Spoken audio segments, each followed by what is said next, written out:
Muy bien, para hoy entonces el objetivo de este segmento, el primer segmento, es compartir con ustedes algunas ideas asociadas a las técnicas de loop shaping, que de alguna manera son las que vamos a utilizar de aquí en adelante para operar sobre la estabilidad de sistemas.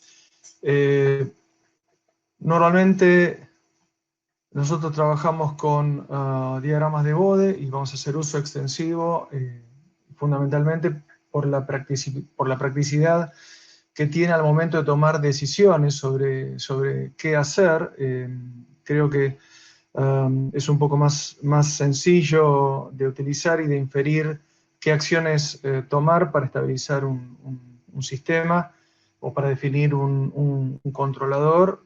Justamente la simplicidad y las características visuales de los gráficos que provee nos permiten tomar decisiones muy rápidamente. La primera cosa que quería mencionar, bueno, el área de control, si bien estuvo influenciada por muchas personas, yo me atreví a incorporar 4 de las personas que yo creo más influyeron o son más destacadas, han sido más destacadas en la evolución de la teoría del control. Para mí son Nyquist, Bode, Nichols y Horowitz. Y una de las cosas que Horowitz dijo en algún momento es esta frase que está escrita ahí en una revista dedicada a sistemas de control, que es increíble cuánta gente no se da cuenta que la razón fundamental para la realimentación es la incertidumbre, ¿no? Es decir, la incertidumbre como motivo para realimentar sistemas y para obtener lo que uno pretende dado una entrada, ¿no? Así que incertidumbre, fundamentalmente desde el punto de vista de las características de la planta, es aquello con lo que vamos a tener que lidiar. Históricamente esto tuvo mucho que ver en los primeros años, debido a que uh, los sistemas electrónicos trabajando con componentes bastante no lineales, como las válvulas o eventualmente los primeros transistores, tratando de armar amplificadores de banda ancha. Claramente la performance era variable en función de muchas situaciones. Por ejemplo, temperatura, envejecimiento de los componentes, variación o tolerancia de parte a parte. Los primeros transistores tenían singularidades que no estaban muy bien definidas, entonces al construir un amplificador con transistores, claramente la ganancia, la respuesta en frecuencia eran muy dependientes del proceso de fabricación e incluso de lote a lote. Entonces la reglamentación de alguna manera vino a resolver estos problemas, pero a expensa de tener que lidiar con la incertidumbre, ¿no? La incertidumbre, es decir, la variabilidad de las plantas. Vamos a introducir un modelo genérico de un sistema de control de una entrada a una salida. Este sistema que tenemos ahí tiene básicamente una referencia como entrada a seguir, como excitación, una salida IDS, y tenemos un compensador dentro del lazo, la planta G sub P y la reglamentación H. Yo distingo lo que es el proceso del controlador, como ustedes ven en el dibujo. Lo que está circulado en verde es parte del proceso. El proceso involucra una planta con posibles perturbaciones. Por un lado en la entrada, por otro lado en la salida. En alguna literatura ustedes pueden encontrar que la perturbación en la entrada pretende modelar variaciones en la propia planta, cosa que normalmente no es formalmente así, porque la propia planta puede tener variación en su respuesta de frecuencia, por ejemplo, y no estaría modelada por la perturbación en la entrada. Y lo mismo ocurre con la salida. Pero ejemplos que podríamos poner, el caso de algún amplificador construido con operacionales, la perturbación en la salida podría provenir,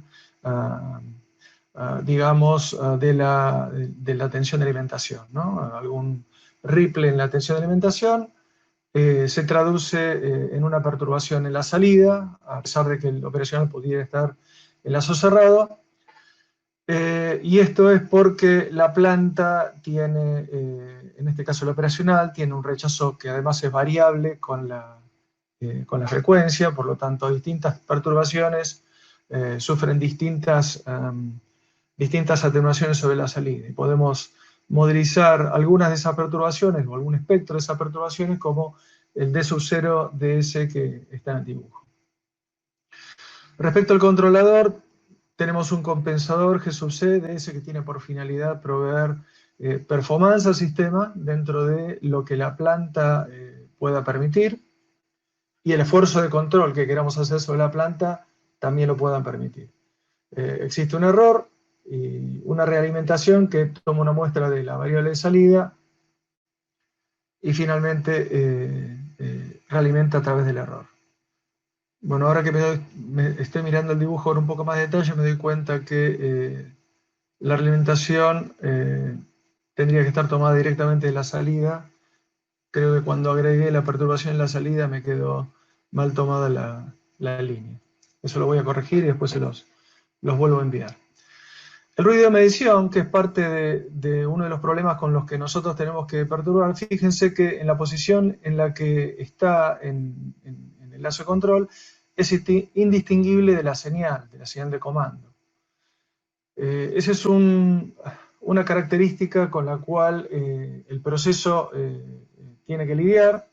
El compensador no puede hacer absolutamente nada porque lo ve como parte del error, de manera tal que la única forma de suprimir ese ruido sobre la salida, sobre la variable IDS, es con la respuesta de la planta, es decir, recortando, filtrando por paso abajo ese ruido de medición. Cualquier otra performance que pretendamos del sistema en lazo cerrado y que no se pueda obtener, ya sea por falta de ganancia del sistema o porque no queramos exceder el esfuerzo de control, inevitablemente va a quedar fuera de él y va a tener que ser producido a través de una función de transferencia G sub F, que es la compensación feed-forward o externa al lazo control, que claramente no afecta la estabilidad del proceso, ¿verdad? En lo que sigue vamos a denominar LDS la ganancia de lazo, que es el producto de la cadena de avance por la realimentación, ganancia de avance a la ganancia del controlador interno al lazo por la transferencia de la planta, la transferencia de lazo cerrado a la relación IDS sobre RDS, y sensibilidad es esencialmente 1 sobre G por H, 1 sobre 1 más G por H, que es el rechazo que tenemos a perturbaciones sobre la salida, ¿no? Luego tenemos un par de características, que es la frecuencia de ganancia unitaria del lazo de control, que es omega G sub C, el margen de ganancia G sub M y el margen de fase phi sub M. Estas magnitudes creo que ustedes ya la tienen perfectamente conocidas. Entonces, simplificando un poco nuestro sistema CISO y eliminando las variables de perturbación, el compensador feed-forward, tenemos este diagrama de bloques súper simple mostrado en el dibujo,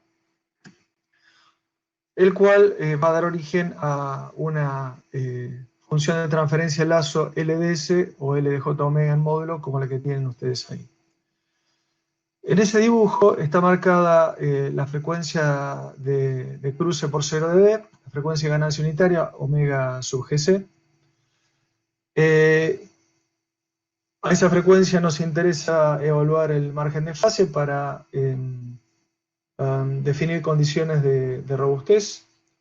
Por debajo de esa frecuencia nosotros queremos obtener performance. Performance me refiero a, por ejemplo, rechazo a perturbaciones en algún lugar del lazo, o bien error, la anulación de algún error, alguna frecuencia en particular, y por encima de omega sub GC tenemos la atenuación de ruido que estábamos mencionando hace un momento, y alguna característica de robustez. Es decir, por encima de omega sub GC, el sistema se comporta como un filtro paso abajo, y si queremos atenuar algún ruido en la medición, algún ruido en la reglamentación, inevitablemente vamos a tener que aumentar el rechazo, incrementado el número de pendientes por arriba de omega sub GC.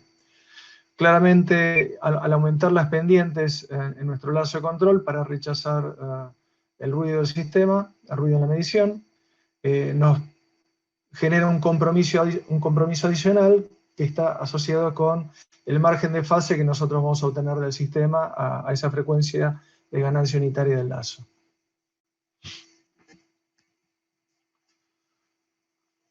Muy bien, yendo a los diagramas de Bode, nosotros hasta ahora en teoría de control hemos operado mucho con diagramas de Nyquist, que tiene la ventaja, la enorme ventaja de que concentran en un solo gráfico polar el módulo y la fase de la ganancia de lazo.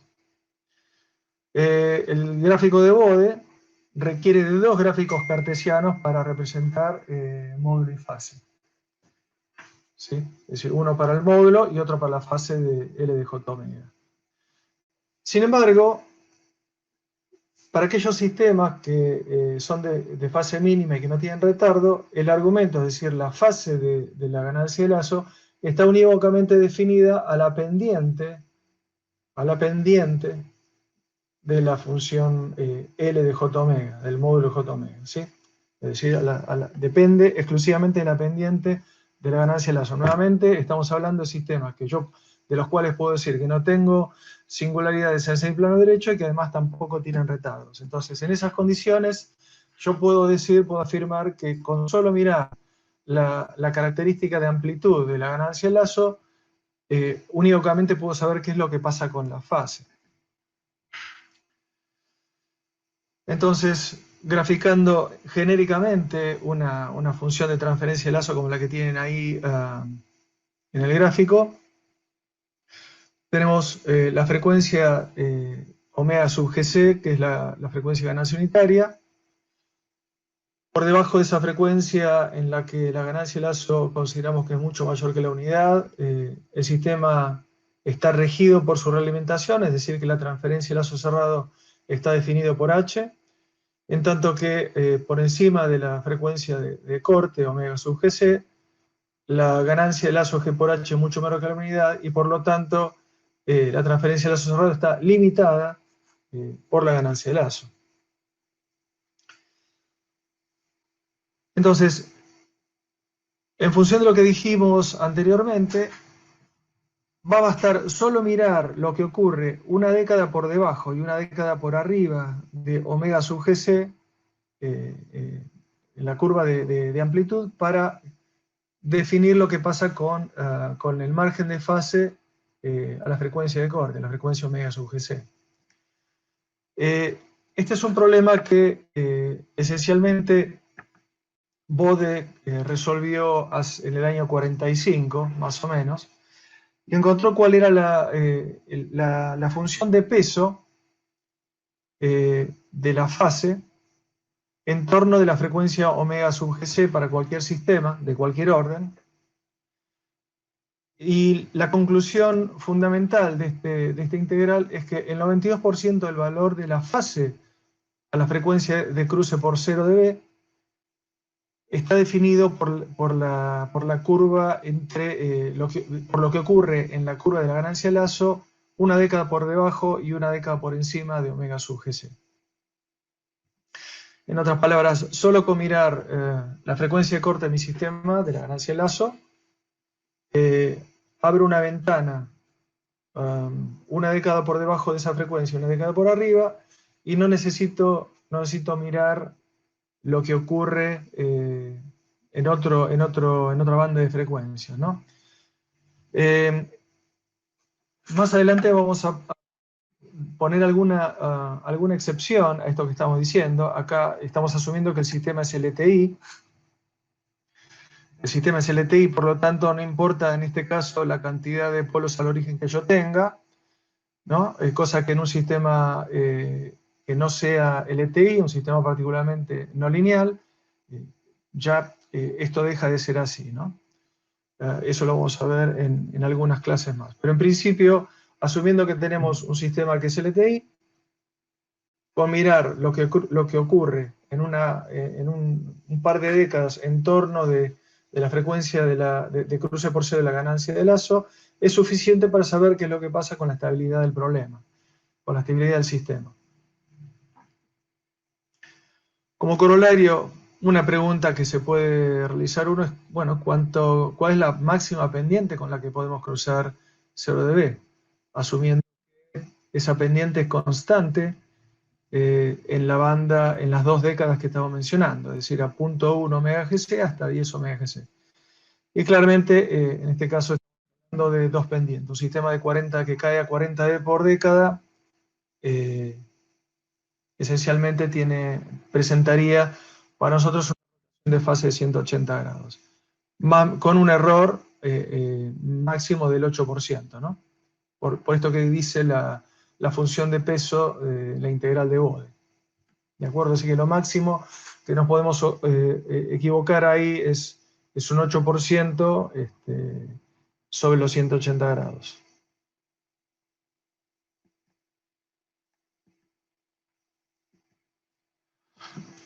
Entonces, asumamos que hay un número n sub gc que es el orden de la pendiente de la ganancia de la función módulo de la ganancia de lazo en torno de la frecuencia omega sub gc. ¿Sí? Es decir, un sistema que tiene, por ejemplo, 20 que cae a 20 dB por década, tiene un NGC igual a -1. Cae con, lo que decimos, cae con una pendiente, entre comillas. Si el sistema tiene una pendiente de menos 40 dB por década, es decir, cae con 40 dB por década, entonces en ese caso NGC es igual a -2. Entonces, también un corolario de lo anterior, y que Bode enunció en el 45, es que el margen de fase se puede calcular mediante esa expresión que tenemos ahí, es decir, es pi veces 1 más el número de pendientes sobre 2. Una de las cosas es que NGC no necesariamente es un entero, puede ser también fraccionario. Fraccionario, estamos refiriendo a la pendiente promedio entre 0.1 de omega sub gc y 10 omega sub gc, en esa banda 2 décadas en torno al cruce por cero, ¿sí? Y dentro de un rato vamos a mostrar un ejemplo de cómo construir una función de transferencia con pendiente fraccionaria. Entonces, volviendo a nuestro sistema elemental, y ahora ya hablando desde lo constructivo, esto es un poco lo que quiero, el ejercicio que quisiera hacer con ustedes es cómo construir nuestro diagrama de Bode y dirimir respecto de cuestiones de estabilidad o cómo modificar el diagrama, la función de transferencia de lazo a nuestra conveniencia para cumplir con los requerimientos de performance que el problema pudiera tener. En otras palabras, normalmente a nosotros se nos es dada la planta G sub P, y un conjunto de requerimientos a cumplir con la realimentación y el compensador, ¿no? Entonces, en principio, dada la planta P, uno inspecciona en un diagrama de Bode lo que puede obtener con esa planta P y le agrega los condimentos necesarios para cumplir la performance expresado a través de la curva azul que uno tiene dibujado en el gráfico, es decir, la ganancia de lazo, ¿no? Entonces, tenemos la curva verde, que es la ganancia de avance, y la curva azul es la ganancia de lazo que yo quiero tener, ¿no? Entonces, dado el H, entonces la altura, digamos, la diferencia entre las curvas roja y verde es lo que define la ganancia de lazo, ¿no? ¿De acuerdo? ¿Me siguen hasta acá? Entonces, nuevamente, a frecuencias menores que omega sub gc, la ganancia de lazo es mucho mayor que la unidad, y el sistema está regido por la realimentación. Es decir, el sistema de lazo cerrado se comporta como la curva roja a la izquierda de omega sub GC. En tanto que a la derecha de omega sub GC, la ganancia de lazo es mucho menor que la unidad, por lo tanto la ganancia de lazo cerrado depende solamente de la ganancia de Vance.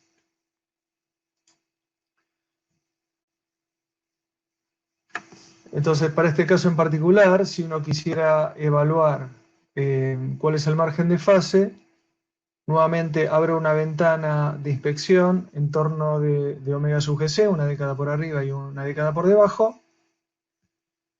Teniendo un polo a la frecuencia omega sub p, el margen de fase de mi sistema es pi menos pi sobre 2, menos el arco tangente de omega sub gc sobre omega p. Es decir, el margen de fase es la distancia que tengo hasta 180 relativa a la fase de la ganancia de lazo. En este caso, si yo miro esa ventana, a partir de punto 1 omega sub gc, vengo cayendo el diagrama de amplitud de la ganancia de lazo cae con una pendiente, por lo tanto, tengo que tener presente que ya atrasé 90 grados, por eso tengo el menos pi sobre 2 en la expresión, y el aporte de fase del polo adicional a omega p a la frecuencia de cruce por 0 dB es el arco tangente omega sub gc por omega p.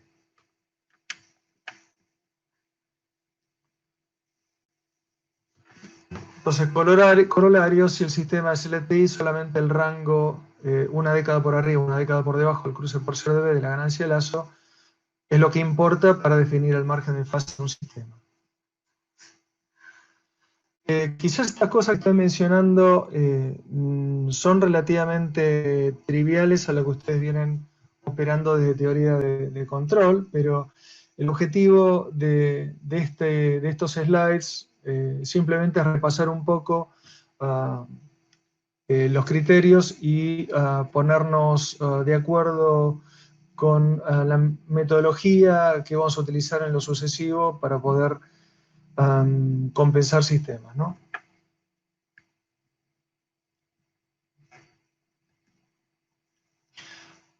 Entonces le decía, vamos a considerar un compensador como ese que está enunciado ahí.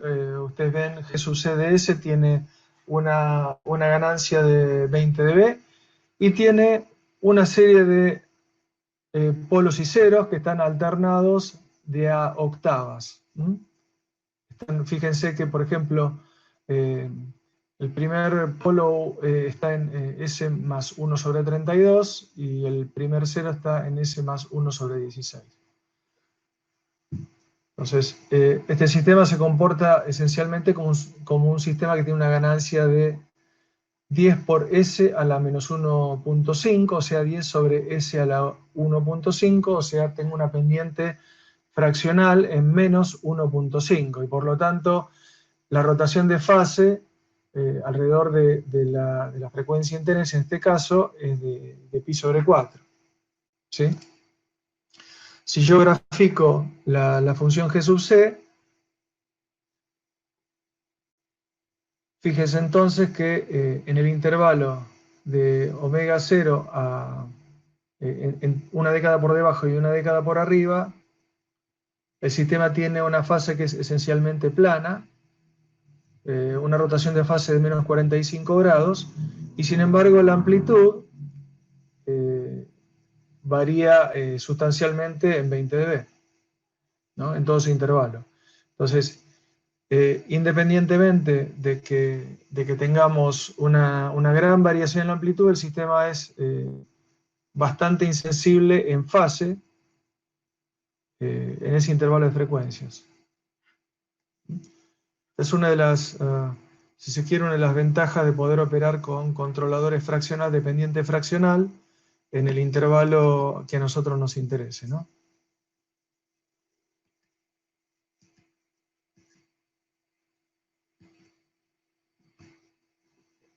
Uno de los conceptos fundamentales para la gente que hace control es que en cualquier planta, cualquier proceso en lazo cerrado, el sistema no puede ser mejor que la referencia, que su referencia y que la realimentación. En otras palabras, Lo que el sistema hace está definido fundamentalmente por la excitación, por la referencia y por la realimentación. Eso se cumple siempre y cuando la ganancia del lazo sea suficientemente mayor que la unidad. Entonces, en ese rango yo puedo afirmar que mi sistema de control está definido por la referencia y por su realimentación. En lo sucesivo vamos a tener que tratar con algunos problemas, por ejemplo, con la incerteza en el modelo que tenemos del proceso. De vuelta, el proceso no es el modelo, si se quiere, es una percepción que nosotros tenemos del proceso, o es lo que conocemos del proceso, el resto forma parte de la incerteza, ¿no? Dentro del modelo del proceso también podemos tener incerteza porque sí tenemos, por ejemplo, dependencia funcional de algunos parámetros de la planta que podríamos definir. Entonces, en esos casos existiría un modelo de planta con límites, con límite inferior, un límite inferior o superior, que de alguna manera nos permitiría establecer las condiciones de compensación del proceso.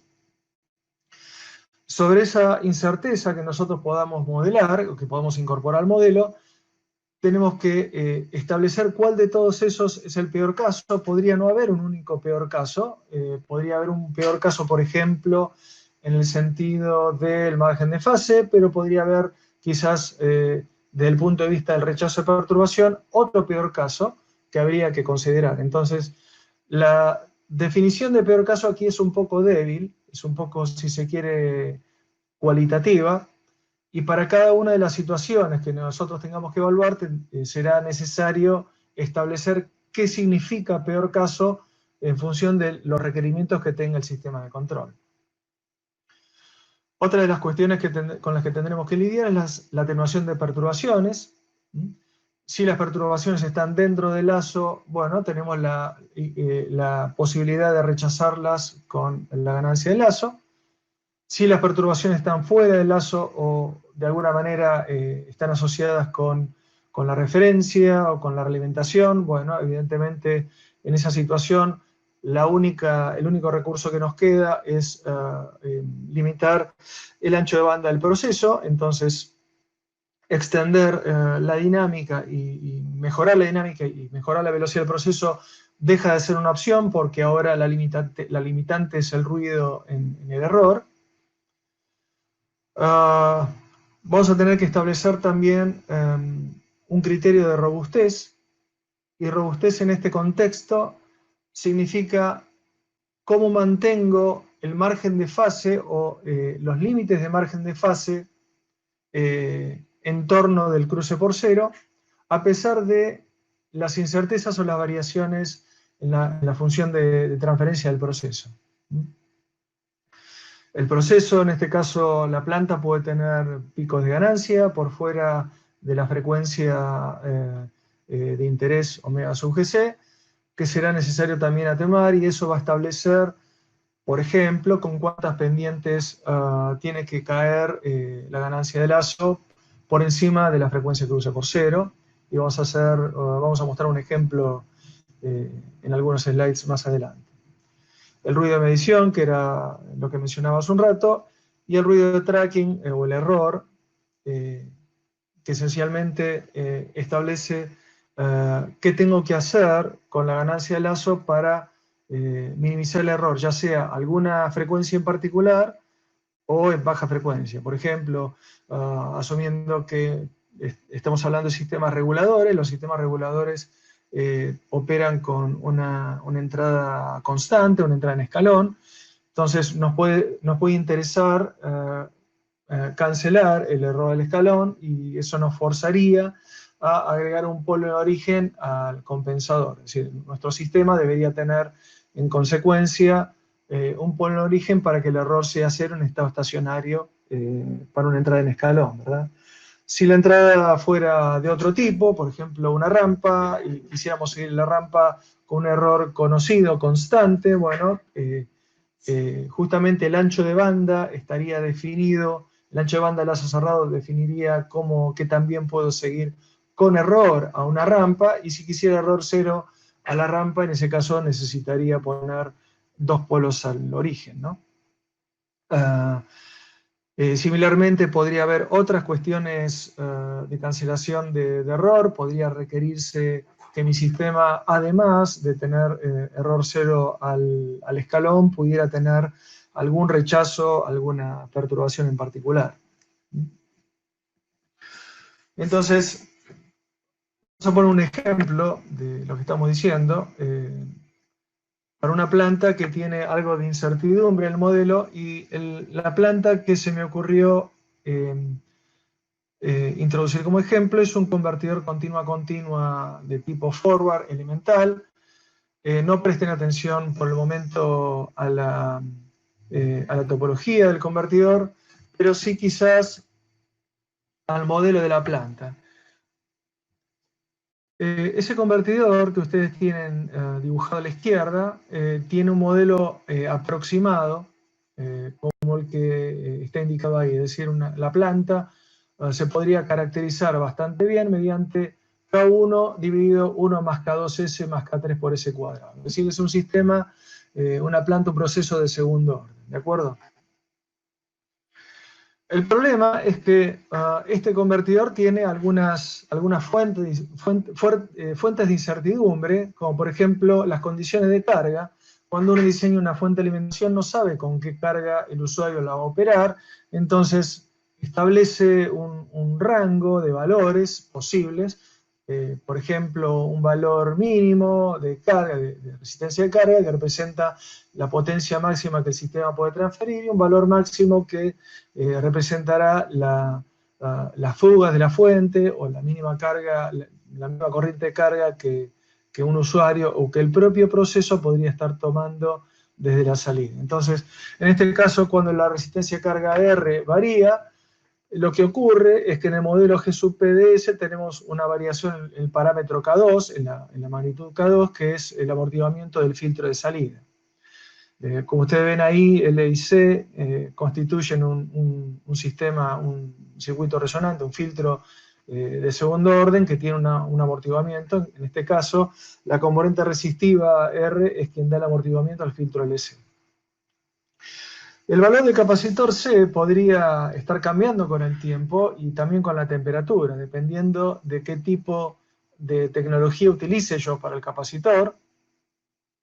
Ese valor puede cambiar. Un ejemplo típico es en caso que utilicemos capacitores electrolíticos. Es bastante frecuente que cuando uno construye un convertidor quiera eliminar el ripple tanto como se pueda, entonces se pretende poner un capacitor grande, y por un capacitor grande conlleva utilizar tecnología, por ejemplo, de electrolíticos de aluminio, ¿no? En ese caso, los capacitores electrolíticos de aluminio tienen este problema de que esencialmente el electrolito se evapora, particularmente más rápido cuanto más caliente está el capacitor, y por lo tanto el valor efectivo de capacidad, si el electrolito se reduce en volumen, es que el valor efectivo se reduce también. Entonces, con el tiempo, el valor de C cambia, ¿no? Y también pasa lo mismo con la temperatura. Entonces, en ese caso, se traduce como un cambio en la constante K sub 3, en otras palabras, la frecuencia de resonancia natural del filtro, ¿no? Porque si C cambia, la frecuencia natural 1 sobre raíz del EC también cambia, en este caso representado por K3. Si la tensión de entrada varía, por otra parte, también varía la salida, y por lo tanto varía la ganancia K sub 1. En definitiva, nuestro modelo de planta ahora, si uno modela alguno de los casos, yo en este caso corrí, hice un script para correr varias de las situaciones de cambio en el proceso G sub P, y vemos que tenemos situaciones en donde el amortiguamiento es bajo y tengo un pico de ganancia, y en otras situaciones tengo baja ganancia, y justamente porque K sub 1 es pequeño. Entonces, en ese espectro, me encuentro con un sistema que puede tener una ganancia básicamente 0 dB, esencialmente próxima a 1, o una ganancia de 14 dB un poco más de 2 veces, ¿no?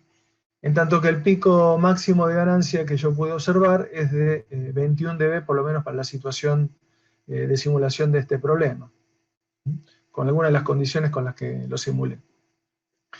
Ese pico en la respuesta también varía, y eso tiene que ver con las variaciones de 6 de R. Y en este caso ocurriría entre 15,4 kHz y 21,7 kHz. Bueno, son dos de las situaciones posibles. Entonces, acá tenemos un proceso, una planta, que esencialmente no está definida por una curva única en S, sino que en realidad es una especie de banda entre 0 dB y 14 dB, y que puede tener ese pico de alrededor de 7 dB en algún punto, y sobre esa planta nosotros tenemos que operar, ¿no? Y los requerimientos que se nos imponen son que el sistema tenga H igual a 1, es decir, alimentación unitaria. Queremos error nulo al escalón en estado estacionario, porque esto se trata de una fuente, es decir, si yo quiero regular la tensión de salida, quiero que sea tan precisa como se pueda respecto de la referencia. Quiero un máximo ancho de banda lazo cerrado, y eso lo quiero porque pretendo rechazar tanto como se pueda cualquier perturbación en la salida, y porque me interesa obtener la mejor dinámica posible en lazo cerrado de este sistema, por ejemplo, ante una variación de la resistencia de carga. Si la resistencia de carga se perturba, yo quisiera que el sistema corrigiera lo más rápido que pueda, por eso estoy pidiendo un ancho de banda lo máximo que sea viable. Por otra parte, estamos pidiendo un margen de fase de 45 grados, y un rechazo a 100 Hz de 20 dB, que esto puede provenir, por ejemplo, de la tensión de entrada que tenga algún ripple proveniente de la rectificación de la red, ¿no? Entonces yo tomo la tensión de red, se escala, por ejemplo, por un transformador, eso pasa por un filtro con entrada capacitiva y me deja un residuo de ripple que tiene una frecuencia fundamental de 100 Hz, y bueno, yo lo que pretendo con este sistema es tener un rechazo a esta perturbación dentro del lazo que sea de al menos 20 dB. Ese es el conjunto de requerimientos. A veces el conjunto de requerimientos no está formalmente expresado de esta manera, sino que uno, en función de alguna otra idea más vaga, o en función de las condiciones de operación del sistema, tiene que extraer requerimientos para la compensación del sistema. En este caso están dados bastante claros, ¿no? Muy bien, entonces esa banda de la que hablábamos hace un rato, yo aquí la grafiqué con esta curva en negro. Tengo una función de la ganancia de la planta G sub P en módulo máxima y un valor mínimo, ¿no? Tengo aproximadamente 6 dB de ganancia, 6 o 7, una cosa así, y una variación en la ganancia de 14 dB como se muestra en el gráfico, ¿verdad? Entonces, el dilema acá, y esto es parte del arte que ustedes tienen que pulir o que ejercitar, es cómo hacemos nosotros, cómo conformamos esta curva verde, la ganancia lazo, para cumplir con las especificaciones. Por cuestiones de simplicidad, yo puse H igual a 1, pero esencialmente si el H fuera constante, cualquier sistema puede, con mucha simplicidad, reducirse a un sistema de realimentación unitaria, multiplicándolo luego por un bloque de transferencia 1 sobre H fuera del lazo. Así que, en este caso, con lidiar con la ganancia del lazo sería suficiente, ¿no? Entonces, fíjense, la primera cosa es que la curva verde máxima, la la superior, tiene, por un lado, que lidiar con proveer margen de fase a la frecuencia cruce por 0 dB y suficiente atenuación para que el pico en la respuesta de la planta no vuelva a crear otro punto de conflicto, es decir, un punto en donde la ganancia vuelva a ser superior a la unidad, superior a 0 dB, y volvamos a tener un problema con la rotación de fase, ¿no? Quiero aclarar, bueno, esto vamos a volver para atrás. Una cosa que me gustaría remarcar es, noten en el gráfico de fase, aquí en la parte inferior del gráfico, la parte superior del módulo, la parte inferior de la fase de la planta, fíjense que la pendiente de la fase depende del amortiguamiento. Cuanto menos amortiguado está el sistema, más abrupto varía la fase en torno del punto del máximo, ¿verdad?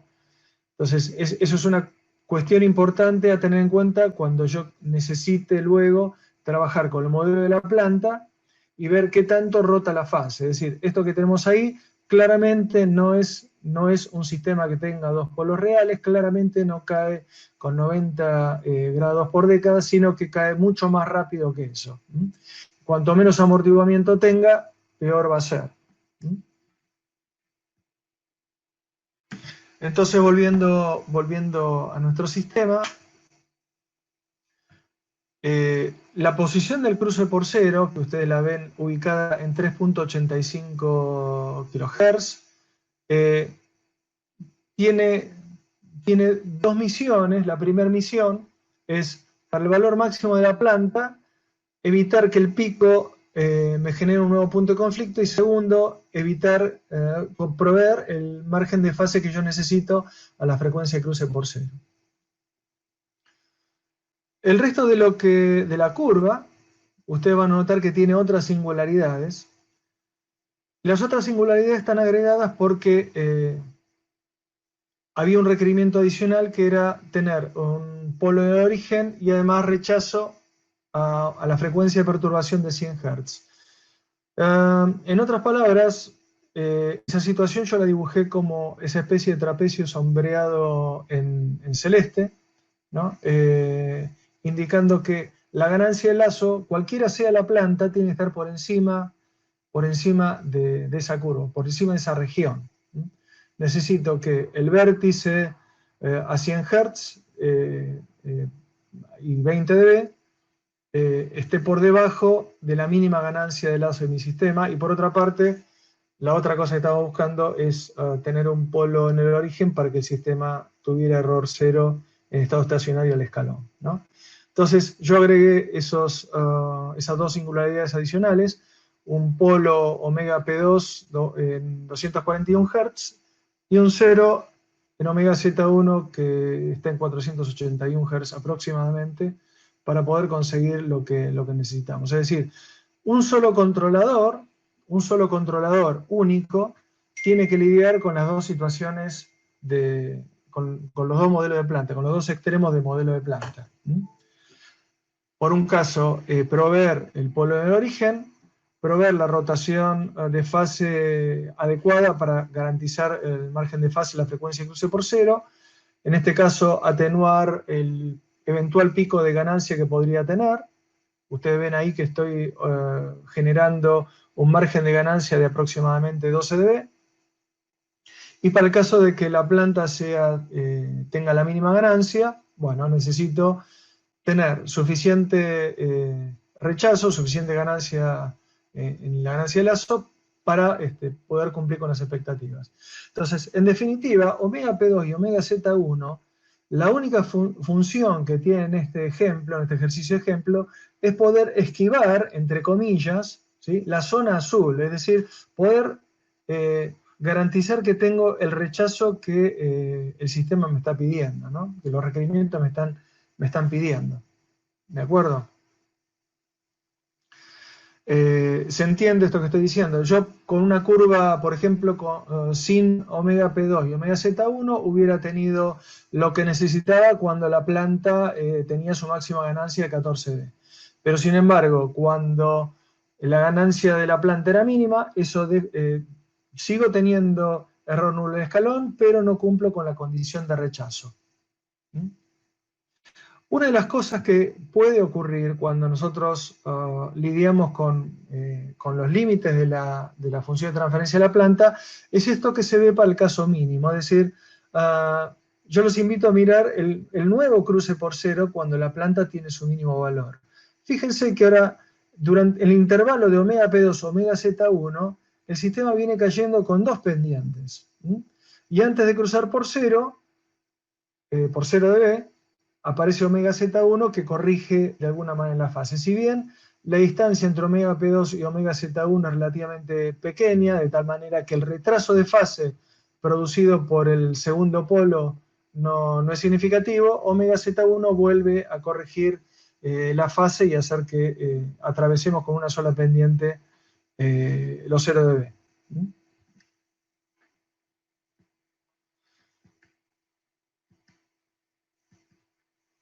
Entonces, para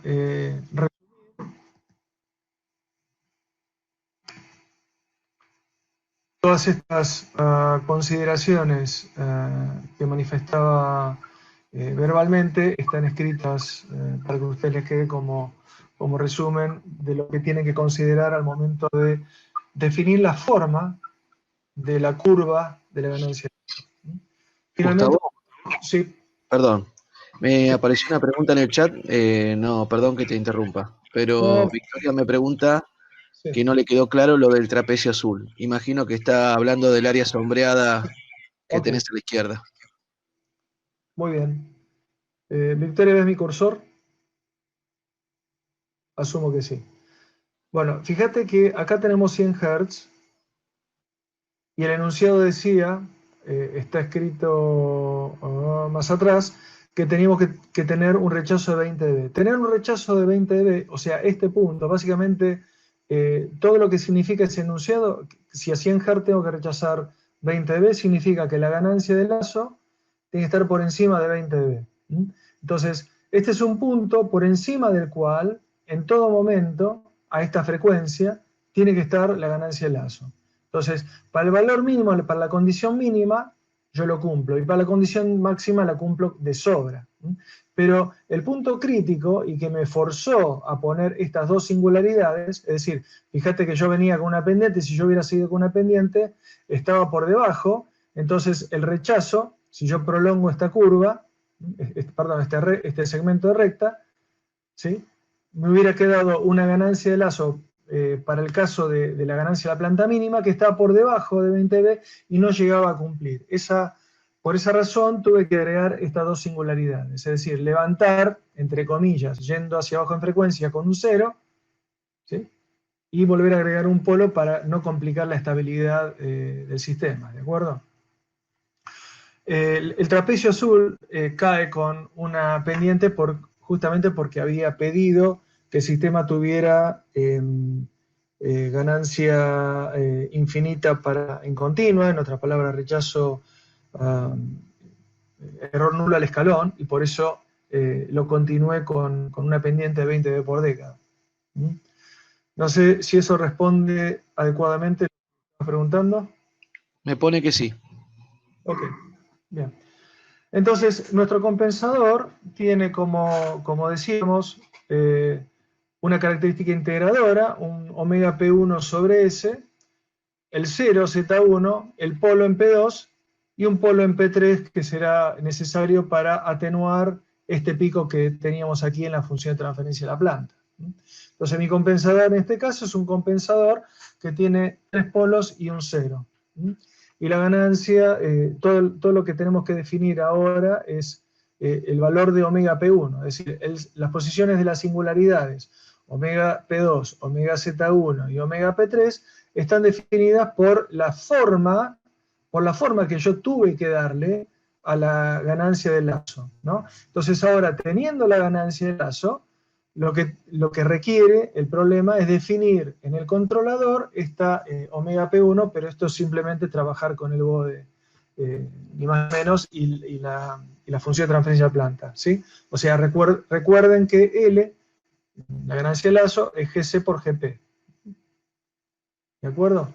Entonces simplemente caracterizando L y dividiendo por GP, sale el valor de G sub C, la función G sub C.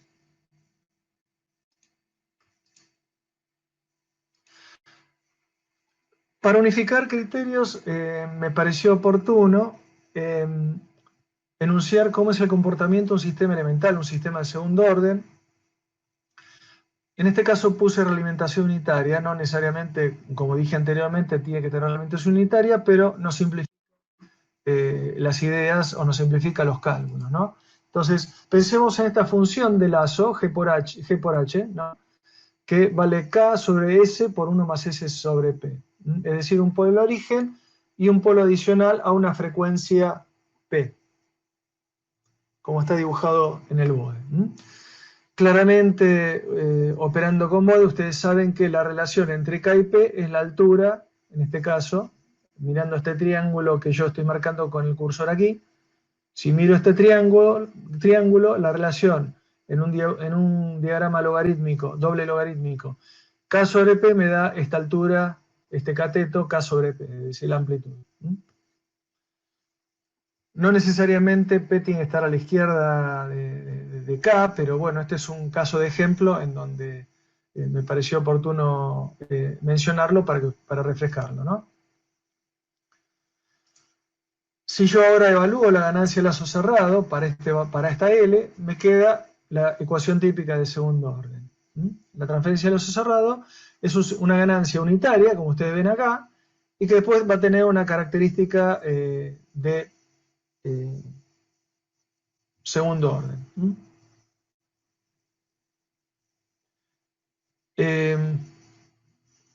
Supongo que ustedes ven de la transferencia de lazo cerrado que en alta frecuencia el término dominante es pk sobre s cuadrado. Pk sobre s cuadrado. Es decir, cuando s tiende a infinito, este sistema tiende a comportarse como la recta en el gráfico de Bode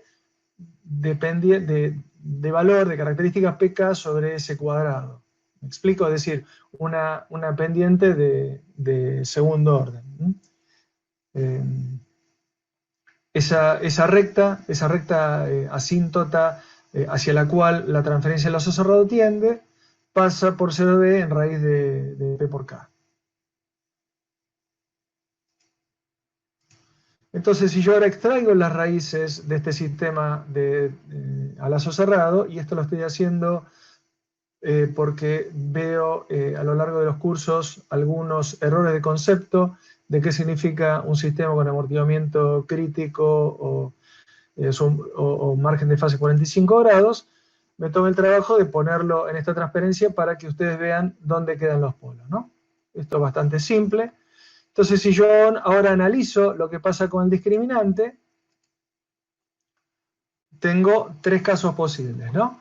Cuando P es mayor que 4K, mi sistema en lazo cerrado tiene dos polos reales y distintos. Esto no es ni más ni menos que analizar lo que pasa con el lugar de raíces, a lo cual usted está acostumbrado, lo dibujé aquí. Entonces, fíjense que el sistema tiene los polos el sistema en lazo cerrado, que es el dibujado aquí en rojo, para esta función de transferencia lazo L en azul, tiene un polo en K, un primer polo en K y un segundo polo en P. Ustedes observen que están muy separados K y P, o por lo menos más separados que 12 de B, justamente porque P es mayor que 4 por K. Quiero recordarles este punto, por si no entiende de dónde salen los 12 dB, recuerden que una pendiente de 20 dB por década son 6 dB por octava, y una pendiente de 40 dB por década son 12 dB por octava. Una octava es el doble de frecuencia, ¿no? Significa duplicación de frecuencia. Muy bien, cuando P es igual a 4K, entonces tengo un sistema con amortiguamiento crítico. ¿Sí? Y fíjense que en lazo cerrado, el sistema aún así se comporta como un sistema con dos polos, parece que tuviera dos polos reales, uno en K y otro en P, exactamente separados en 12 dB, es decir, en 2 octavas. P es 2 octavas más grande que K. ¿De acuerdo? Entonces, a pesar de que yo los tengo separados así, el sistema tiene amortiguamiento crítico y la respuesta al escalón es una respuesta de tipo crítico, ¿no? Para un sistema de segundo orden, es decir, no hay sobrepaso. En el caso anterior, con P mayor que 4K, los polos eran reales y distintos, la convergencia es mucho más lenta que en este caso. En tanto que cuando P es menor que 4 por K, es decir, cuando ahora la distancia es menor a 2 octavas entre K y P, en este gráfico, lo que ocurre es que empiezo a tener parte imaginaria en los polos de lazo cerrado y devienen complejos conjugados, por lo cual la respuesta al escalón ahora tiene una componente oscilatoria, es decir, tengo un sistema subamortiguado. ¿De acuerdo? Así que analizamos el discriminante para el sistema de segundo orden y con el discriminante dirimimos en qué situación de compensación desde el punto de vista de la respuesta temporal, donde están nuestros polos, en qué situación estamos. Continuando un poco con nuestro sistema elemental, volvemos a repetir lo que teníamos.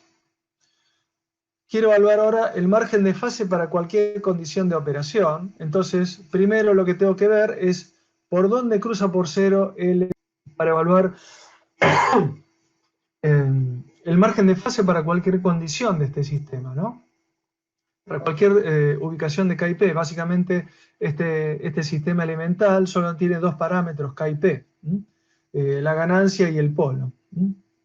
O eventualmente el polo en origen y el segundo polo.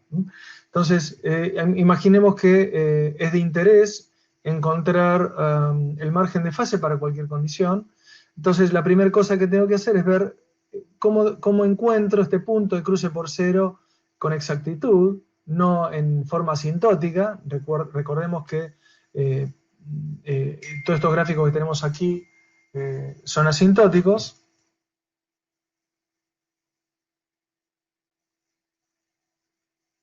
No me escuchan ahora, ¿no?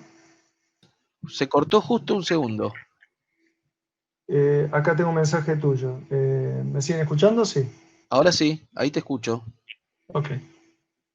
Bueno, entonces decíamos que me interesa encontrar el punto de cruce por cero de la ganancia de lazo, por lo cual evalúo el módulo de la transferencia L de J omega y lo igualo a la unidad a la frecuencia en particular omega sub Gc. Y surge esta expresión que se ve arriba a la derecha. Si omega sub Gc es distinto de cero, entonces se puede resolver la expresión bicuadrática que da origen, a la cual da origen esta expresión y extraer la única raíz, el único punto de cruce por cero de este sistema, que es el que tienen enunciado allí. Por lo tanto, podemos evaluar con exactitud el margen de fase para cualquier condición K y P de esta manera. Es decir, el margen de fase es pi sobre 2 menos el arco tangente de omega sub Gc dividido P. Como omega sub Gc dividido P es esta expresión que tengo acá, por ejemplo, para el caso en que P es igual a 4K, tengo un amortiguamiento crítico, el margen de fase es de 76,3 grados. En otras palabras, no es 45 grados. Digo esto porque muchas veces en esta suerte de compromiso de ingeniería que planteamos de proponer un margen de fase de 45 grados para la mayoría de nuestros sistemas, eso no significa que vayamos a obtener un sistema de amortiguamiento crítico, ¿no? Para tener un sistema con amortiguamiento crítico necesitamos un margen de fase, como está escrito ahí, de como 76 grados. ¿De acuerdo? Muy bien. Acá tenemos un sumario. Bueno, en principio el objetivo de esta presentación era enunciar nuevamente la técnica de loop shaping basada en los diagramas asintóticos de Bode como una técnica que es bastante útil para definir la performance de un sistema CISO. Una cuestión que tiene que quedar grabada como fuego en nuestro cerebro es que un sistema LTI de mínima fase y sin retardo tiene la fase totalmente definida por la pendiente de la curva de amplitud. Como corolario de esto, nosotros en lo subsiguiente, cuando evaluemos el margen de fase de nuestro sistema, simplemente vamos a considerar una década por arriba y una década por abajo del cruce por 0 dB de la ganancia de lazo. Y finalmente, quizás esto pudiera eventualmente ser una novedad, podemos desarrollar controladores polinomiales que aproximan a alguna función con una pendiente no entera, es decir, no menos 20, no menos 40 dB por década, sino por ahí, por ejemplo, menos 30 dB por década. Esa podría ser una pendiente a tratar de conseguir. Lo que eventualmente uno obtiene con estas pendientes es a costa de la complejidad del compensador, que tiene muchas singularidades, uno permite tener una rotación de fase mucho más definida en un intervalo extendido de frecuencia, ¿no? Que puede ser bastante conveniente o eventualmente necesario para alguna planta en particular.